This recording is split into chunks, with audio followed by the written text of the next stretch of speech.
Okay, hello everybody. Just updating. So this is day 2 of full day of deliverance and of total deliverance, and I want to share, kind of what to expect,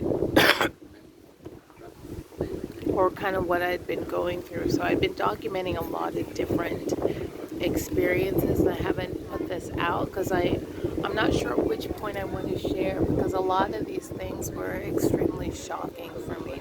I mean, a lot of it was feeling like I was really kind of out of it, but then at the same time was very present. So what I may do is, have full video, but just a real quick understanding. I had 2 sets of deliverances back to back. The first one was with someone who was amazing. I ended up feeling so much lighter after that. What happened was he asked me a lot of questions, what's going on, any unforgiveness, any trauma, things like that. And of course, I'm very open about everything. And then he then asked me to go through and say all these prayers, and I verbally was like, I forgive these people, I bless them, and I want God to do great things for them. And then when we started praying, my eyes were closed and I was delivered. And one spirit came up. And then the next was we prayed again, and then my eyes were open, and this time a demon surfaced.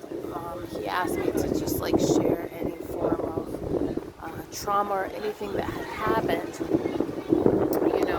what my eyes had seen. So I had to keep my eyes open, and then all of a sudden this demon came out through my eyes. And then after that was purged, I was like, whoa, I felt so much better. It was like I went to the beach later that day. Well, actually, right here on this beautiful laguna of 7 different colors. And what happened was I felt like there was nobody there. Like, I felt like there was actually space for others. What I mean by that is when I sat down at this seat, it was like all these demons were taking up so much space of mine. And then I went home and I really thought about everything that the person who delivered me said. His name is Austin. He's amazing. Lester. He's in Alabama.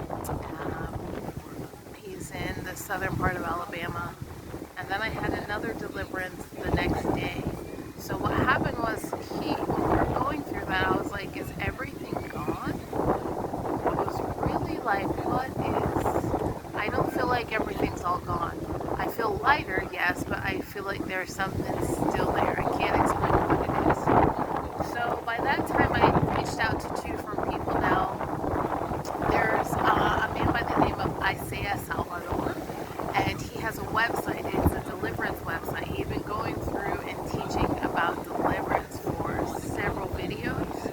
I first came about deliverance from learning about it through Jenny Weaver and her testimony. And so I was really excited to have an experience like that, and even more appreciative that people were doing this without cost.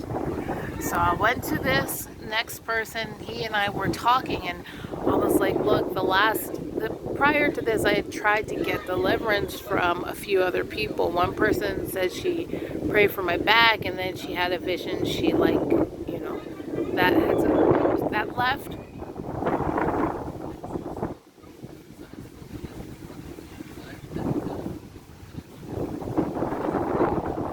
And then I went and this was like a lot, to be honest. So I went through another person's deliverance, and this was a 2-day situation because after these demons end up saying that there were 12 of them, and I was purged of these 12. And that was heavy. He told me that there's something called a strong man. So one demon will come, and sometimes they will end up releasing the quote unquote lesser demons. So they're hiding, and they want you to believe that they're all gone. He asked, how many are with you? Who's the strong man? Who's your strong man? None would answer. It was weird because I felt like after a while it was maybe just my subconscious, but I don't want to say that some are real and not real. It's all real. I mean, literally the first day I was crying, I was so appreciative of Jesus, for real. And then when it started coming into different spirits of like witchcraft and arrows that had been fired against me, this was a lot. But what happened was this man was an exorcist. He wasn't just like he was delivering demons out of, setting captives free. But when he told me to open my eyes, it was one point I was screaming, and he said, "Look at me." And he had this big wooden cross, and the demons inside were screaming because they didn't like this cross. So I knew that there was something in there. I want to share with you guys, if you have received deliverance and you feel like it's not over, I want to tell you, you're right. You have to trust yourself and them, and the sensitivity that God has given you to know that it's not done. Something did come out, and you feel lighter, but there's still something in there. So, not to scare you, but just to let you know, from what I've been listening to, there's people who have multiple experiences of deliverance, and you don't want to go through that for such a prolonged time. If people have a deliverance map and they're willing to do that, please do what you can to deliver people. What happened was, on the first one, I had an account, a Zoom account, and I reached out to this guy, Austin in Alabama, and we had a Zoom conference on deliverance. And he was telling me, look, I've never done this before. We usually do it in person, and I generally touch them, but he was like, went so well. And I knew that because just from hearing about it from Isaiah Salvador, Holy Spirit's Holy Spirit, right? So the second one was done via WhatsApp. And because the person who delivered me is not near me, he's in Belize. So this can be done over the phone, just to kind of like see some of the reactions. But it was really interesting to see me kind of in the cameras of both the Zoom and the WhatsApp. And then after a while, I actually just recorded it on my computer. I opened my computer on the third session of the second deliverance. The second session of the second deliverance, which was third session in total. It's kind of complicated, right? But when I opened up my computer, that's when I started seeing myself, and it was really creepy. And then after a while, I wasn't sure if they were answering or what happened. He would ask these demons a lot of questions. So it's been a lot. It's been like, okay. At first I felt really nice and light, and now, it's a bit hot where I am, and I'm tired because of the heat. I feel kind of weighed down a little bit because of the heat. I wasn't so sure if I was feeling like this before. It was just kind of, I had every issue you could possibly imagine. I took a really long trip from Chiapas to Quintana Roo, just to get a break, because I just finished publishing my second book in 7 languages. So I thought, okay, something's creeping up and it's not good, and I need to get a break. I don't know why, something's creeping up, so I gotta clear whatever this is. So during this clearing process, this excavation process, it was feeling like I really needed to really get some rest. So, my back was hurting, I was cranky, I was snapping at a lot of people, and then I was like, what is going on? This feels like it's not me. Something feels odd, because I can control being okay, but I'm feeling like I'm snapping at people, and I don't quite understand why. So this was my clue as to why I probably needed to get deliverance. The 20-hour trip was through Audio, OCC, and it was a 19 and a half hour trip. Now, the thing was, the seats are generally not the most comfortable, but you can be. Let's be honest, on my 12 to 13-hour journeys from Puerto to Oaxaca, it's not exactly the nicest, but sometimes I have a lot more space. But this one, a woman and her daughter, who was maybe 7 or 8 years old, sat in the same seat. And I was so uncomfortable because now it wasn't just one person, it was two of us. And my back was acting up like sciatica so bad. So prior to the deliverance, well, this was the first, prior to this deliverance, I arrived here to Bacalar. Well, I was in Tulum, and I just said, this is not for me. I've changed a lot since the first time I came here, and it was just chaos. And not in a bad way. I mean, it's just like a city can be. It was up and coming, very busy boulevard, and I was not in the same place as I was 6 years ago. And there was just a lot changing, and I'm still irritated. These spirits are irritating me. So I ended up in the hospital for 7 hours, sitting there screaming. I didn't know what was wrong. I had just got breakfast. My back was hurting. I could not get into a comfortable position. And I was thinking, what the heck is this? Like, really, like, what the heck is going on? Because this is not normal. This isn't normal. I'm feeling like, what is this? So I went online, as we all do, to diagnose myself. And what happened was, I was like, so it hurts in my back. What's in my back? What's in my back? And I looked and I saw, oh my God, it's kidney. I couldn't move. It was moving from my back to my stomach, the front of my stomach, where it was feeling like menstrual cramps. And I was like, I just don't understand, what is this mess? Like, what is this? So it looked like it was kidney stones. Kidney stone says, okay, listen, you can't find a comfortable spot. You're feeling like it feels worse in the morning, and it transfers from your back to your stomach, and that's why it probably hurts. And I'm like, what is this? So I'm sitting, and I have to call I go to the front office of the hotel, and I say, look, I need to get to the hospital ASAP. Like, I really have to go to the hospital right now. I don't care. I mean, if we have to call the ambulance or, whatever we need to do, but I have to get out of here right now.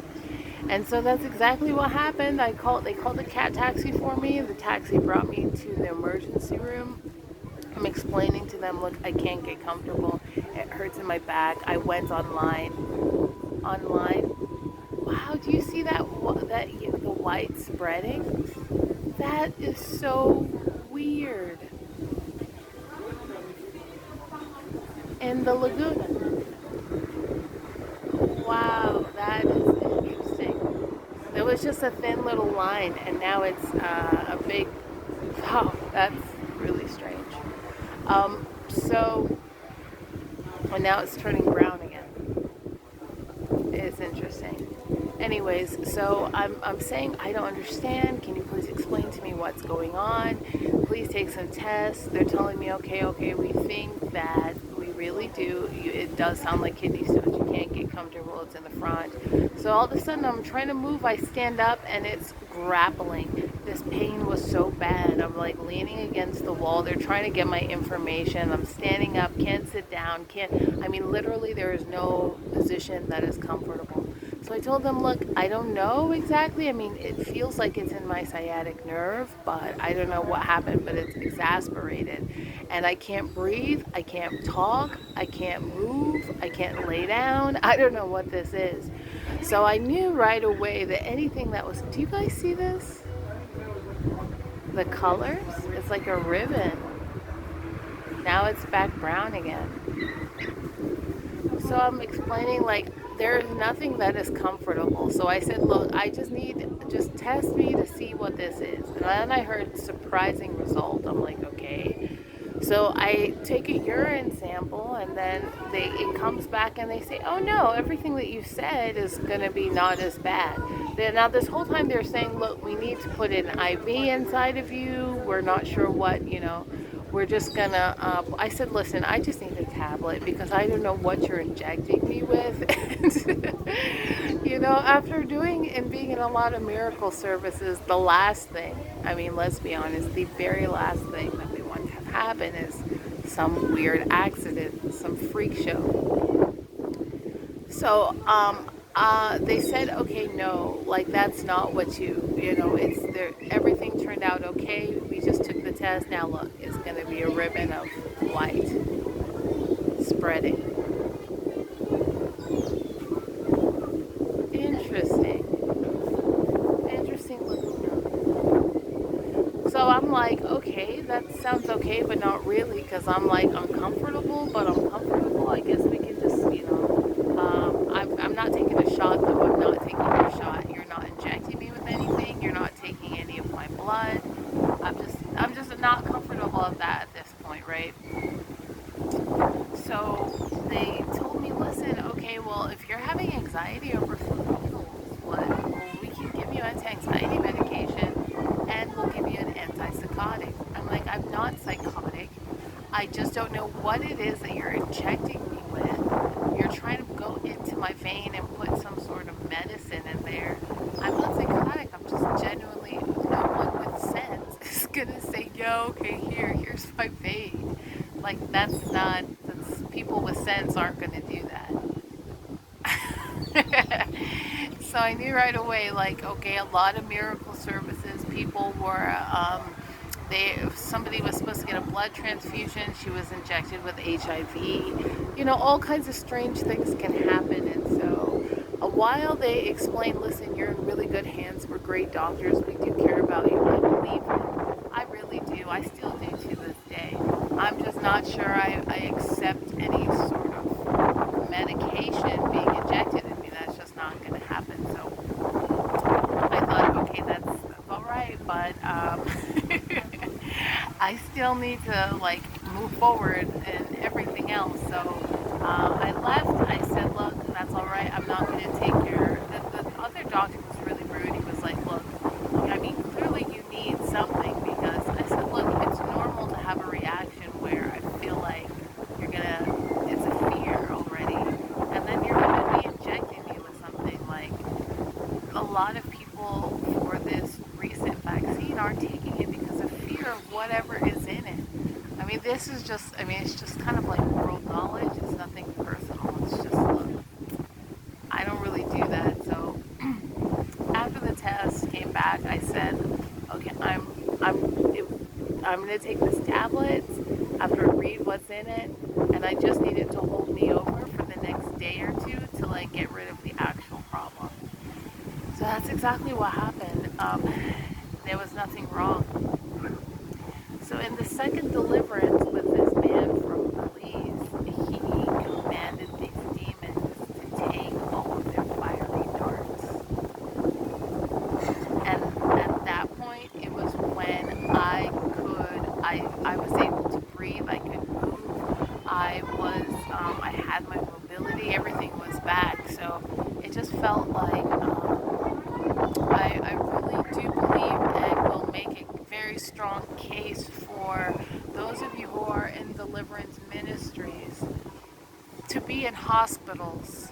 A lot of people think something is wrong. It might be cancer, it might be other forms of sicknesses, but I'm here to tell you guys those are demons. It's either some form of witchcraft or that's a demonic spirit that is causing this person to be sick, that's infiltrating their body.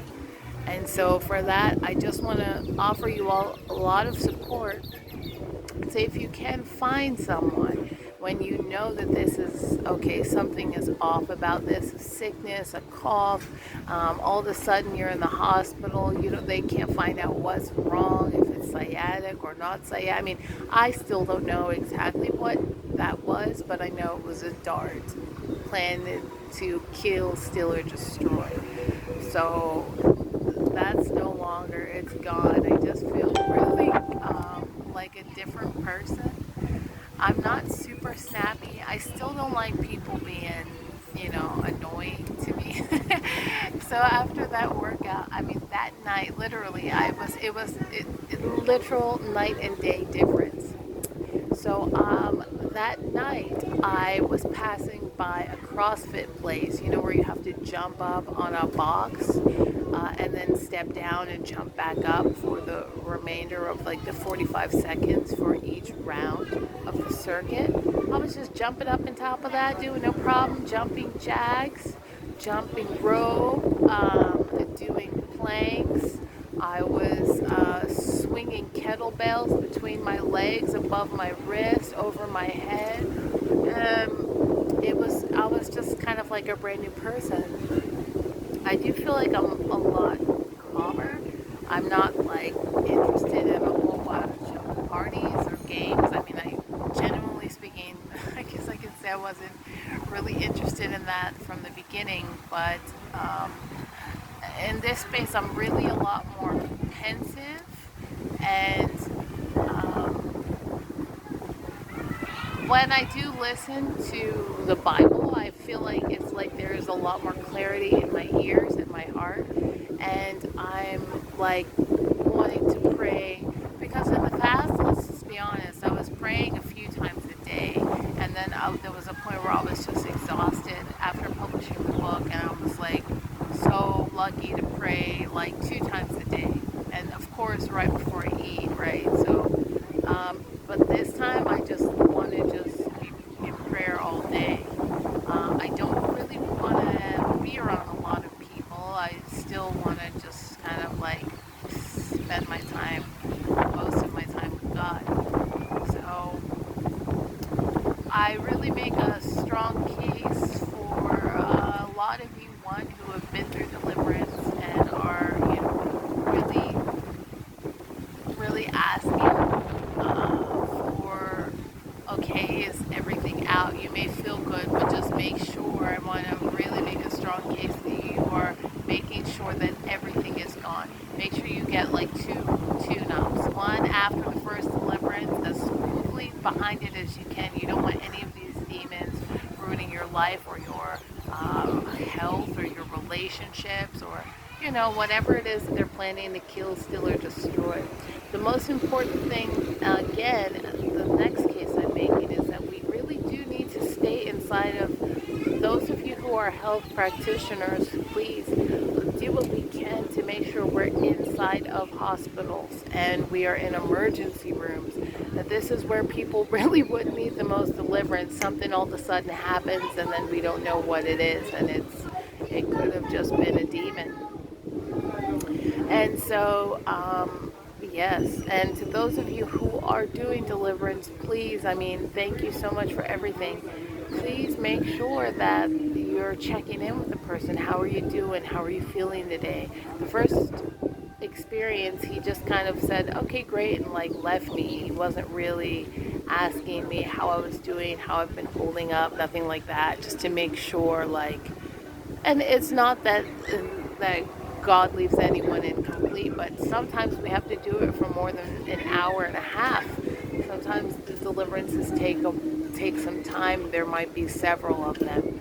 So really asking the other person, hey, who is the strong man? Who is the person who is like, harming you? These are really important questions that we have to ask. How many demons are in there? What did you do to this girl? Or what, this person is a child of God.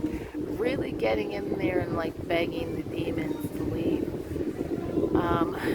I feel a lot pensive. I'm okay to talk with people, but I don't really want to engage that much. I'm happy to still work out and push myself and to celebrate, what my body can do through exercise. But when these demons started talking as they were being casted out, they really did not like the idea of going back and they would scream when it came down to an option. Hey, do you want to go back to a dry place, or we're going to send you to the fiery pit? And they would scream, like just begging, the dark place, please, please, the dark place, and because they knew what their master was going to do to them. So if you can get into a car or a hotel room so nobody can bother you while these demons are, being casted out, I recommend it, because sometimes not everyone needs to know. This is like one of those things that you need your peace before you. I mean, I definitely agree. When we're practicing the ministry of Jesus, we need to tell people about what the Lord has done to us. But while it's happening, you do need to be uninterrupted, and because you don't know what's going to happen. You may vomit, you may cough, you may spit out, you may be thrashing around. My throat was hurting for a while because they were clenching on my jaw, and then when released, out of my back. So kind of living also as pure of a life as possible is the best way to do it.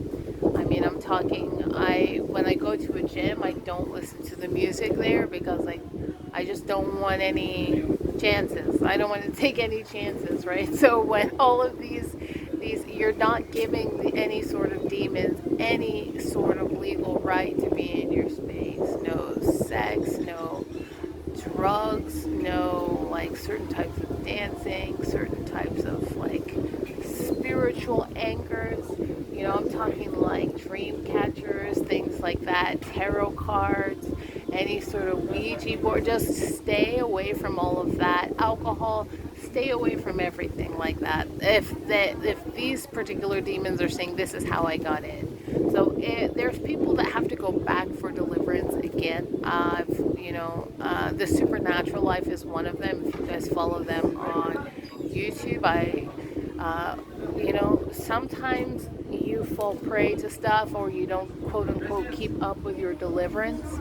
You will have to be delivered again from these demons that ruin your life. Jezebel, like a queen, the siren, mermaids, all kinds of like spirits like that will find a way to come into you. Spirit spouses, if you all are having like wet dreams, or you're feeling like somebody's coming to have sex with you in the middle of the night, these are also forms of which that start to take over. It's so sad, really. But and now the water's bright green again. But it's not fun, and it's not healthy to have any of these inside of you. And what is it like to just be empty? So what it feels like is somebody has come and taken a huge plunge, like a toilet plunger, and they have like resuscitated and vacuumed into a toilet, and they're using a plunger and pushing everything all the way out. That's what it feels like. So parts of your body, my body, were hurting. Like my jaw was hurting. They were like squeezing my jaw, my neck, my shoulders, a lot of that. So that's pretty much it, guys.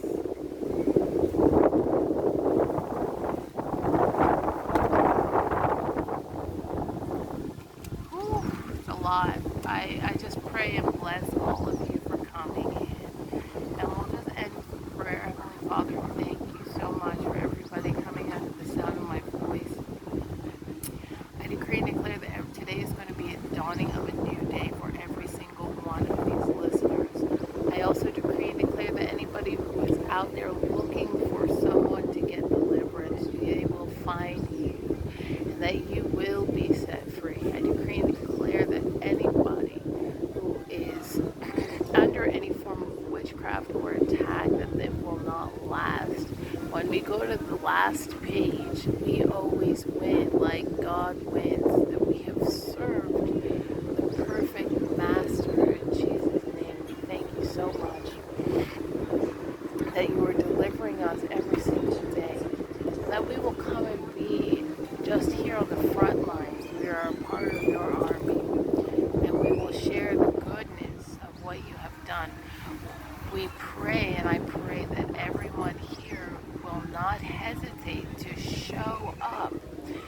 and show out all the good things that God has done. It's very important that we do this. And I just pray against everything that's trying to come against you. But it's not going to stand. So with that said, I really love you guys. I thank you for tuning into my channel, and we'll take care. God bless you.